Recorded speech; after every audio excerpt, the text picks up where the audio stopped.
Hello बच्चों। अब शुरू कर रहे हैं हम तीसरा चैप्टर जिसका नाम है रसायन बल गतिकी। तो रसायन बल गतिकी एक रसायन विज्ञान की शाखा है जो हमें यह बताती है कि कोई अभिक्रिया कितनी फास्ट होगी या उसका कितना वेग होगा। तो यहां पर रासायनिक बल गतिकी की जो परिभाषा है वो दी हुई है कि रसायन विज्ञान की वह शाखा जिसमें अभिक्रिया वेग तथा इसकी क्रियाविधि का अध्ययन किया जाता है उसे कहते हैं रसायन बल गतिकी। तो देखो, एक तो होता है ऊष्मा गतिकी, एक होता है रसायन बल गतिकी। तो पहले थोड़ा बेसिक देख लेते हैं। जैसे कि बात करें अगर, एक होता है ऊष्मा गतिकी। तो ऊष्मा गतिकी क्या बताता है? यह हमें जानकारी देता है कि कोई अभिक्रिया जो है उसके होने की क्या संभावना है, या कोई अभिक्रिया होगी या नहीं होगी। यानी अभिक्रिया के होने की संभावना बताने वाली जो शाखा है उसे बोलते हैं ऊष्मागतिकी। और दूसरी होती है रसायन बल गतिकी। ये बताएगी, यानी इस ब्रांच में ये हमें जानकारी मिलती है कि कोई अभिक्रिया कितनी फास्ट हो रही है। जैसे कि यहाँ पर ये सोडियम हाइड्रोक्साइड है और ये HCl है, यानी क्षार और अम्ल आपस में अभिक्रिया करके नमक और जल बनाते हैं। तो ये अभिक्रिया होगी या इसकी क्या संभावना है, ये जानकारी मिलेगी हमें ऊष्मागतिकी में। और ये अभिक्रिया कितनी फास्ट होगी, इसकी स्पीड क्या होगी, ये जानकारी मिलेगी हमें रासायनिक बल गतिकी में। तो यहां पर ये जो सोडियम हाइड्रोक्साइड और HCl है, इन्हें बोलते हैं अभिक्रियक, या बोलते हैं इसको रिएक्टेंट्स, और इसको करते हैं R से रिप्रेजेंट। और NaCl और ये जो H2O है एरो के इस साइड में बने राइट हैंड साइड में, ये होते हैं उत्पाद, इन्हें बोलते हैं प्रोडक्ट्स, और इसको निरूपित करते हैं P से। तो R से P बना, ये अभिक्रियक है और ये उत्पाद है। तो ये ध्यान देना है कि ये जो अभिक्रिया है ये पूरी की पूरी आयनों पर आधारित है। जैसे कि इसको, ये भी जलीय विलयन में है, तो सोडियम आयन और ये हाइड्रोक्साइड जो आयन है हाइड्रोक्सिल, और ये भी हाइड्रोजन आयन और क्लोरीन आयन, ये जो अभिक्रिया होती है आयनों के द्वारा या आयनिक अभिक्रिया होती है वो बहुत ही फास्ट होती है। और इसकी जो स्पीड होती है वो बहुत ज़्यादा तीव्र होती है। यूँ बोले तो कि 10 की घात -17 से, या सेकंड बोल दो इसको, इतनी 10 की घात -17 सेकंड। सोच सकते हैं अपन कितना कम टाइम है ये, मतलब 1/10 की घात 17 आएगा इसमें। देखो यहाँ पर ये 1 सेकंड के इस भाग में अभिक्रिया हो जाती है। तो यहां पर ये बहुत फास्ट अभिक्रिया है। और दूसरी ओर बात करें अगर हम, जैसे कि जो हीरा होता है, डायमंड, डायमंड धीरे धीरे परिवर्तित होते होते कन्वर्ट हो जाता है किसमें? ग्रेफाइट में। तो अब इसकी जो स्पीड है या अभिक्रिया का वेग है वो बहुत धीमा है, हजारों लाखों साल लग जाते हैं हीरे से ग्रेफाइट बनने में, ज़्यादा भी लग सकता है इसमें। जबकि हमें लगता है कि हीरा जो है हमेशा हीरा ही रहेगा, ऐसा नहीं होता है। हीरा जो है वो धीरे धीरे बहुत ही मंद वेग से ग्रेफाइट में कन्वर्ट हो जाता है, जबकि ये अभिक्रिया वेरी फास्ट है और ये अभिक्रिया बहुत ही स्लो है। तो अभिक्रिया का वेग जो है उसकी जानकारी मिलती है हमें इस ब्रांच से जिसका नाम है रासायनिक बल गतिकी। तो ये तो बेसिक था, इसको ऐसे ही समझने के लिए लिखा है यहाँ पर, इसको भी ऐसे ही है। और ये बहुत धीमी अभिक्रिया है, आपको नोट्स में ये नहीं करना है, ये नोट कर लेना और ये नोट कर लेना। अब देखो, अब इसमें क्या है कि जैसे जैसे अभिक्रिया होती है वैसे वैसे ये जो अभिक्रियक है इनकी जो सांद्रता होती है उनमें कमी होती है, और उत्पाद की जो सांद्रता है वो बढ़ती है, क्योंकि अभिक्रिया हो रही है तो ये घटेगा और ये बढ़ेगा। तो अब जो अभिक्रियक होता है रिएक्टेंट, उसकी सांद्रता को दर्शाएंगे हम ऐसे, जैसे कि अभिक्रियक की सांद्रता की बात करें अगर, तो इसको दर्शाएंगे हम ऐसे, बड़ा कोष्टक बना के और आर लिख दिया। तो यहां पर ये आर है, इसका मतलब क्या हुआ कि ये अभिक्रिया की सांद्रता है। और अगर हमें उत्पाद की सांद्रता बतानी है तो हम लिखेंगे ऐसे, बड़ा कोष्टक बना के P। तो ये उत्पाद की सांद्रता है।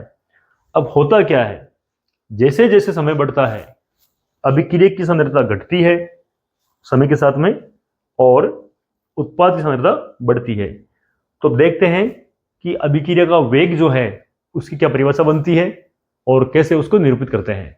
अभिक्रिया वेग की जो परिभाषा है वो इस प्रकार होगी यहाँ पर कि प्रति एकांक समय में अभिक्रियक या उत्पाद दोनों में से कोई सा भी एक ले लो भले, अभिक्रियक अथवा उत्पाद की सांद्रता में परिवर्तन जो है उसे अभिक्रिया का वेग कहते हैं। यानी वो जो सांद्रता में परिवर्तन है वो अभिक्रिया वेग कहलाता है। और इसको अगर और स्पष्ट रूप से समझें तो यूं भी कह सकते हैं, किसी एक अभिक्रिया की सांद्रता में ह्रास की दर, ह्रास का मतलब है क्योंकि अभिक्रिया की सांद्रता घटती है अभिक्रिया होने की प्रक्रिया में, तो यहां पर उसके ह्रास की दर, या किसी एक उत्पाद की सांद्रता में वृद्धि की दर अभिक्रिया वेग कहलाता है। यानी उत्पाद की सांद्रता में वृद्धि होगी, उसकी दर जो होगी वो अभिक्रिया वेग कहलाएगा। अब जैसे कि अभिक्रिया में देखा हमने कि R से P यानी रिएक्टेंट से प्रोडक्ट बनता है, तो यहां पर अगर जैसे जैसे समय चेंज होगा, समय बदलेगा, तो R की सांद्रता भी बदलेगी और P की सांद्रता भी बदलेगी। तो यदि समय T1 एवं T2 पर R एवं P की जो सांद्रताएं हैं, तो T1 पर जो R की सांद्रता है वो है बड़ा कोष्टक में R और 1 कर दो यहाँ पर, और T1 समय पर जो P की सांद्रता है वो है P और 1 कर दो। ये T1 समय पर सांद्रताएं हैं R और P की, और T2 समय पर जो सांद्रता आएगी सांद्रताएं वो होगी R2 और P2। तो ऐसी कंडीशन जो समय अंतराल आया या समय में जो परिवर्तन हुआ उसको दर्शाएंगे हम डेल टी से, तो T2 माइनस T1 हो जाएगा। और अभिक्रिया की जो सांद्रता में परिवर्तन होगा वो ये होगा डेल R अंतिम सांद्रता माइनस प्रारंभिक सांद्रता, और उत्पाद की जो सांद्रता में जो परिवर्तन होगा वो डेल P होगा, जिसे हम अंतिम सांद्रता माइनस प्रारंभिक सांद्रता कर सकते हैं। तो ध्यान देना यहां पर यह सांद्रता कम है, ये ज्यादा है, क्योंकि अभिक्रियक है तो कुछ समय बाद में उसकी सांद्रता घट जाएगी। ये जो परिवर्तन हो रहा है उसको हम नेगेटिव लेंगे क्योंकि इसमें ह्रास हो रहा है। जबकि उत्पाद में क्या हो रहा है कि कुछ समय बाद में उत्पाद की सांद्रता बढ़ती है, तो ऐसी कंडीशन में ये आपको मिलेगा धनात्मक। तो देखो आर में जो ह्रास होने की दर है, कमी होने की दर है, यानी जो अभिक्रियक है उसमें वो हो जाएगा माइनस डेल आर बटा डेल टी। तो माइनस का जो चिन्ह है वो दर्शाता है कि अभिक्रियक की जो सांद्रता है वो समय के साथ में घट रही है, और यहां पर पी में जो वृद्धि होने की जो दर है उसमें प्लस लेंगे यहां पर, और डेल पी बटा डेल टी हो जाएगा। प्लस बता रहा है कि उत्पाद की जो सांद्रता है उसमें वृद्धि हो रही है। तो ये कुछ बेसिक चीजें हैं। अब अगर हम अभिक्रिया वेग के मात्रक की बात करें, क्या इसका मात्रक होगा, तो देखते हैं इसका मात्रक। तो देखो अभिक्रिया वेग की जो इकाई होती है या इसका मात्रक होता है वो देखना यहां पर है कि यहां पर जो आ रहा है अभिक्रियक हो या उत्पाद हो उसकी सांद्रता आ रही है। तो देखो ऊपर लेना है हमने, ऊपर लेना हमें सांद्रता का मात्रक और बटे में ले लो समय का मात्रक। तो सांद्रता का मात्रक होता है मोल और लीटर इनवर्स या मोल प्रति लीटर, क्योंकि ये मोलर सांद्रता ले रहे हैं यहां पर। और जो समय का मात्रक होता है वो होता है सेकंड। तो हमें फाइनली मिल जाएगा mole litre inverse second inverse. ये फॉर्मूला हमें याद रखना है कि भाई अभिक्रिया वेग की जो इकाई है वो होती है mole litre inverse second inverse. अब देखो औसत अभिक्रिया वेग और तात्क्षणिक अभिक्रिया वेग को दर्शाने के लिए एक ग्राफ बनाया हुआ है, जिसमें ये जो लाइन है ये दिखाता है अभिकारकों की सांद्रता को, और यहां पर ये जो बड़े कोष्ठक में आर और नोट लगाया हुआ है, इसका मतलब ये प्रारंभिक सांद्रता है। जब अभिक्रिया शुरू नहीं हुई उससे पहले प्रारंभिक सांद्रता है किसकी? अभिक्रियक की। तो अब क्या है, जैसे जैसे अभिक्रिया शुरू होगी तो ये जो अभिकारक है या अभिक्रियक है, इसकी सांद्रता धीरे धीरे धीरे धीरे घटना शुरू हो जाएगी। तो यहाँ पर कुछ समय बाद में T1 के ऊपर सांद्रता, यहाँ पर T1 समय पर ये R1 हमने पहले ली थी, और T2 समय पर हो गई इसकी ये R2। दोनों में जो अंतर आया वो आ गया डेल R, और समय जो है वो यहाँ पर है डेल T। और यहाँ पर अगर हम डेल R और डेल T की बात करते हैं तो डेल R बटा डेल T जो होता है वो हमेशा औसत वेग को दर्शाता है। तो यहाँ पर अभिक्रिया का जो औसत वेग आएगा, एवरेज R यहाँ पर अभिक्रिया के स्पीड को दर्शा रहा है, या रेट ऑफ रिएक्शन बोल सकते हैं इसको अपन। तो ये RAV बराबर माइनस डेल R बटा डेल T। माइनस क्यों आ रहा है? क्योंकि अभिक्रिया जो ये हो रही है उसमें अभिक्रिया की सांद्रता घट रही है, तो माइनस आ गया। तो इसको हम ऐसे ले सकते हैं R2 माइनस R1 बटा T2 माइनस T1। अब अगर मैं इसको स्पर्श करते हुए एक लाइन खींचूं यहाँ पर, और एक त्रिभुज बना दिया मैंने, तो ये ढाल है, इसको बोलते हैं ढाल। और ये ढाल जो है इस एक्स अक्ष के साथ में बना रही है कोण 90 डिग्री से बड़ा। तो ढाल अगर एक्स अक्ष के साथ में 90 डिग्री से बड़ा कोण बनाए उस कंडीशन में कह सकते हैं उसकी ढाल क्या होती है? वो नेगेटिव होती है।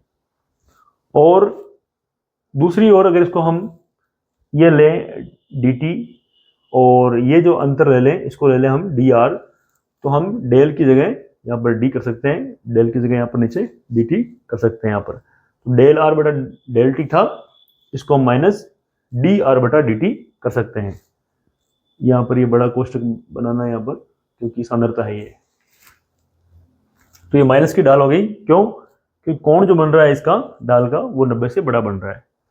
तो ये जो है ये अभिक्रियक की सांद्रता में परिवर्तन हो रहा है। दूसरी ओर यहाँ पर दिया हुआ है उत्पाद के लिए, तो उत्पाद जब अभिक्रिया शुरू ही नहीं होती है उससे पहले उत्पाद होता है 0। तो यहाँ पर हम 0 कर सकते हैं। तो जब अभिक्रिया शुरू ही नहीं हुई उस कंडीशन में उत्पाद यहाँ पर 0 था, लेकिन जैसे जैसे समय बढ़ा T1 समय पर हो गया उत्पाद P1, यानी उसकी जो सांद्रता है वो P1 हो गई, और T2 समय पर हो गई इसकी P2। दोनों में अंतर आ गया डेल P, और समय अंतराल हो गया डेल T। अब धीरे धीरे धीरे धीरे उत्पाद बढ़ेगा, उसके बाद में अभिक्रिया जो है उसमें साम्यावस्था स्थापित हो जाएगा। तो साम्यावस्था स्थापित होने के बाद में क्या होती है कि जो अभिक्रिया में जो उत्पाद बनता है उसकी सांद्रता नियत हो जाती है। और इसमें भी यही हो रहा है कि इसमें कुछ समय बाद में जो सांद्रता है अभिक्रिया की वो नियत हो जाएगी। ये तभी होगा जब अभिक्रिया में साम्यावस्था स्थापित हो जाए। अब यहाँ पर इसमें भी अगर हम स्पर्शरेखा खींचे कि यहाँ पर ऐसे, तो ये स्पर्शरेखा जो है, ध्यान देना, ये दिखाती है धनात्मक ढाल। क्यों? क्योंकि जैसे कि यहाँ पर अगर कोण बनाएंगे कोण, तो ये कोण 90 से छोटा है, ये कोण जो है लेस देन, या यूं लिख दो बोले इसमें, जो थीटा है वो 90 से छोटा है। तो छोटा होगा, इसमें भी ऐसे कर दो बोले, थीटा जो है वो ग्रेटर देन 90 डिग्री है। तो अगर कोण 90 डिग्री से कम बने तब तो वो ढाल होती है धनात्मक, और अगर कोण 90 डिग्री से ज़्यादा बने तो वो ढाल होती है ऋणात्मक। तो ये फंडामेंटल थोड़ा मैथ का है। बाकी आपको इतना ध्यान देना है कि अगर अभिक्रिया की सांद्रता घट रही है तो ढाल ऋणात्मक होगी, और उत्पाद की सांद्रता बढ़ रही है उस कंडीशन में ढाल धनात्मक होगी। तो ये जो आगे यहाँ पर ये औसत चाल है, औसत वेग है, ये डेल P बटा डेल T, और ये P2 माइनस P1 कर दो बटे में T2 माइनस T1 कर दो। और तात्क्षणिक की बात करें अगर, तो यहाँ लिखा हुआ है RINST, तो इसका मतलब इंस्टेंटेनियस वेलोसिटी, यानी तात्क्षणिक वेग। तो डेल की जगह डी कर दो, dp बटा dt, और ढाल होगी इसकी पॉजिटिव। तो ये जो है कुछ ग्राफ्स है जो बता रहे हैं अभिक्रिया के वेग को दर्शाने के लिए, जिसमें औसत और तात्क्षणिक दोनों प्रकार के वेग शामिल हो गए। तो इस प्रकार ये जो चैप्टर है इसको बहुत ही बेसिक फंडामेंटल से हमें शुरू करना है, और एक एक चीज समझनी है। ज्यादा बड़ा चैप्टर नहीं है, छोटा है और इजी है।